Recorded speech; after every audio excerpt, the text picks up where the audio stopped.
sabar orang tua menjadi.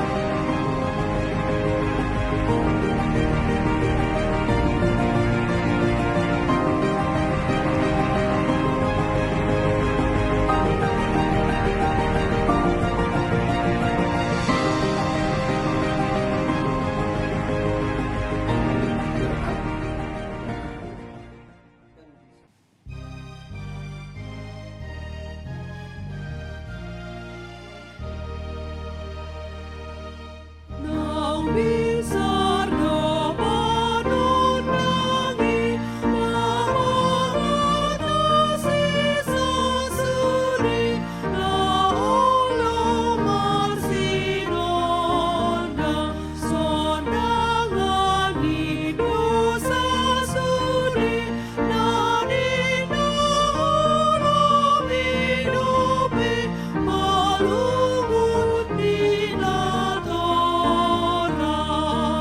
Yesus tulus masa kamu sondanganmu rasa jolma masa hidup di debata.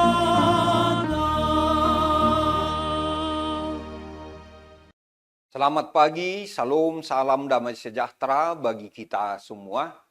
Bapak, Ibu, dan saudara-saudara, kita bersyukur Tuhan menghantar kita memasuki hari yang baru, Senin 8 September 2025.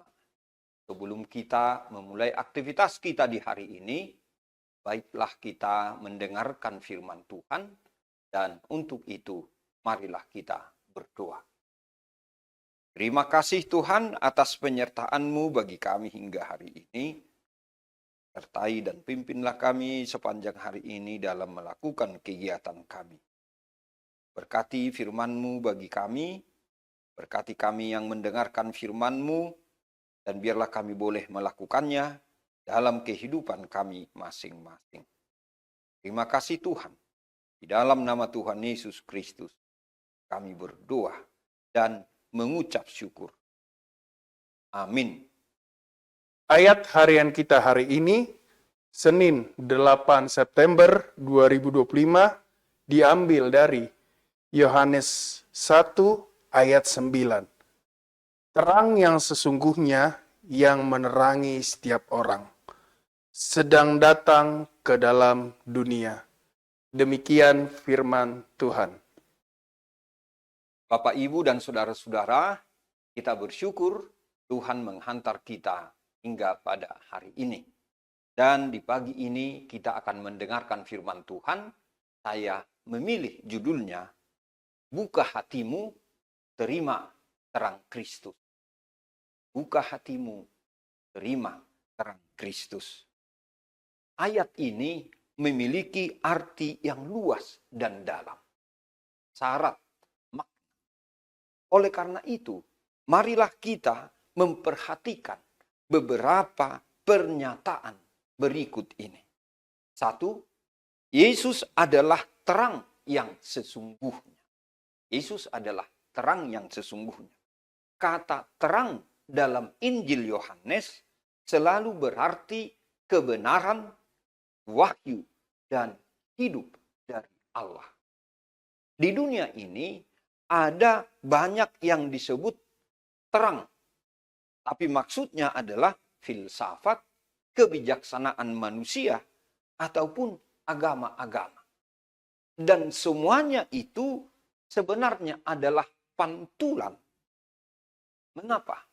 Karena Kristuslah sumber terang sejati. Tanpa Dia, tanpa Kristus, kita manusia hidup dalam kegelapan, hidup dalam dosa, hidup dalam kebingungan, dan kehilangan arah.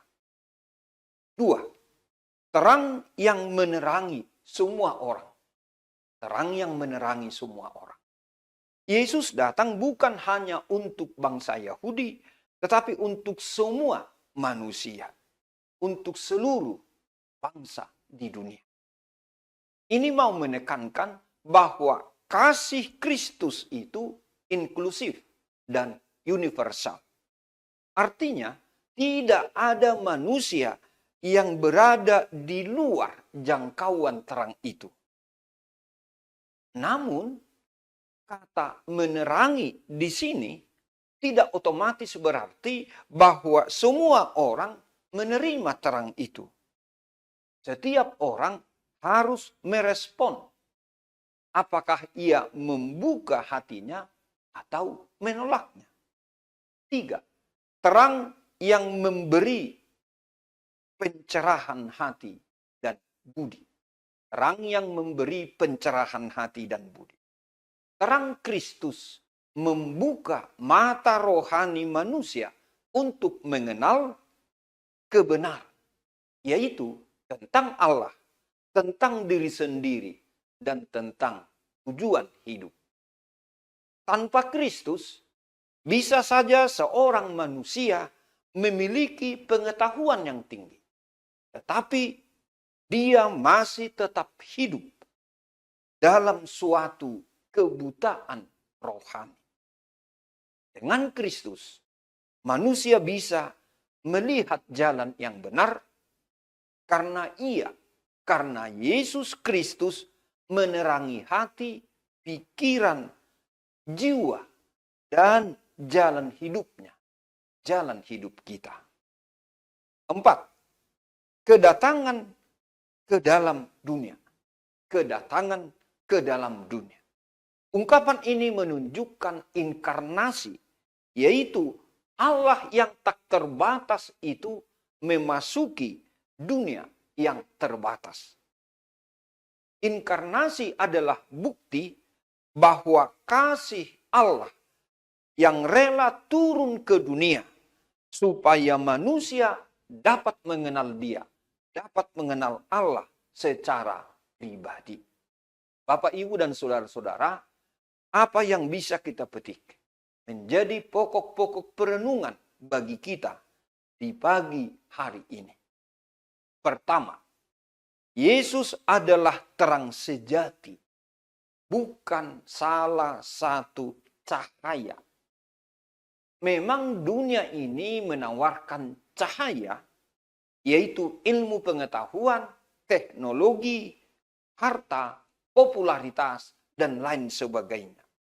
Tetapi hanya Yesus yang sanggup menerangi hati manusia yang terdalam, yang memberi arti, yang memberi harapan, dan memberi tujuan hidup bagi setiap orang, termasuk bagi kita masing-masing. Kedua, terang itu datang untuk semua orang. Terang Kristus tidak terbatas bagi satu bangsa saja, satu golongan saja, atau untuk status orang tertentu. Tetapi siapapun kita, kaya atau miskin, muda atau tua, orang berhasil atau orang yang gagal, kita semua diundang untuk menerima terang dari Kristus ini. Ketiga, terang itu menyingkapkan dan menuntun kita. Sama seperti lampu di kegelapan menolong kita melihat jalan, Yesus Kristus sebagai terang menolong kita melihat kebenaran dan arah hidup yang benar. Terang Kristus juga menyingkapkan bagian hidup kita yang gelap, dosa, luka, atau kelemahan, agar semuanya disembuhkan atau dipulihkan, bukan untuk dipermalukan. Dan keempat, kita dipanggil untuk memilih, menerima atau menolak terang itu. Kita dipanggil untuk memilih, menerima atau menolak terang itu. Terang telah tersedia, tetapi setiap orang harus menentukan sikap. Jika kita membuka hati, terang itu akan membawa damai, pengharapan, dan kekuatan baru dalam hidup kita masing-masing. Oleh karena itu, Bapak, Ibu, dan saudara-saudara, marilah kita ingat aplikasi firman Tuhan hari ini. Hidup tanpa Kristus ibarat kita berjalan dalam gelap. Ada rasa takut, ada keraguan, dan mudah tersandung atau jatuh. Hidup dengan Kristus artinya kita berjalan dalam terang. Kita memiliki arah, memiliki kepastian, dan ada damai sejahtera. Oleh karena itu, marilah kita biarkan terang Kristus masuk dalam hati, pikiran, dan jiwa kita. Agar hidup kita tidak lagi dikuasai kegelapan, tetapi dikuasai oleh terang. Penuh terang dan penuh harapan. Amin. Selamat pagi, selamat beraktivitas di hari ini. Salam damai sejahtera. Tuhan Yesus memberkati. Kita berdoa. Terima kasih Tuhan atas firman-Mu yang boleh kami dengarkan pada pagi hari ini. Berkatilah firman-Mu bagi kami, agar kami semakin dikuatkan dan diberi pengharapan untuk melakukan aktivitas kami sepanjang hari ini. Tuhan, kami mengingat saudara-saudara kami yang dalam keadaan berduka, terutama yang kehilangan orang-orang yang dikasihi. Biarlah Tuhan memberikan kekuatan dan penghiburan bagi mereka. Dan kami juga mengingat saudara-saudara kami yang dalam keadaan sakit, dirawat, pemulihan, menjalani pengobatan dimanapun. Biarlah Tuhan yang memberkati apa yang sedang mereka terima dari para dokter atau perawat. Jika ada di antara mereka pada hari ini atau dalam minggu ini akan menjalani tindakan dari dokter, kiranya itu semua membawa kebaikan bagi mereka. Tuhan, kami juga berdoa untuk saudara-saudara kami yang dalam pergumulan hidup masing-masing. Tuhan, kiranya Engkau menolong mereka agar mereka juga memiliki pengharapan dan kekuatan dalam hidup ini. Kami berdoa untuk keluarga-keluarga yang setelah beberapa lama menjalani kehidupan pernikahan, tetapi belum mendapatkan keturunan atau anak dalam keluarga itu. Tuhan, kami memohon, Engkaulah kiranya yang memberkati pernikahan atau perkawinan mereka masing-masing. Dan kiranya pada waktunya kehadiran anak dalam keluarga itu membawa sukacita dan kemuliaan bagi nama Tuhan. Terima kasih Tuhan. Hari ini kami berserah diri ke dalam tangan-Mu. Dalam nama Tuhan Yesus Kristus kami berdoa dan mengucap syukur. Amin. Anugerah Tuhan kita Yesus Kristus dan kasih setia dari Allah Bapa dan persekutuan dengan Roh Kudus kiranya menyertai kita semuanya. Amin.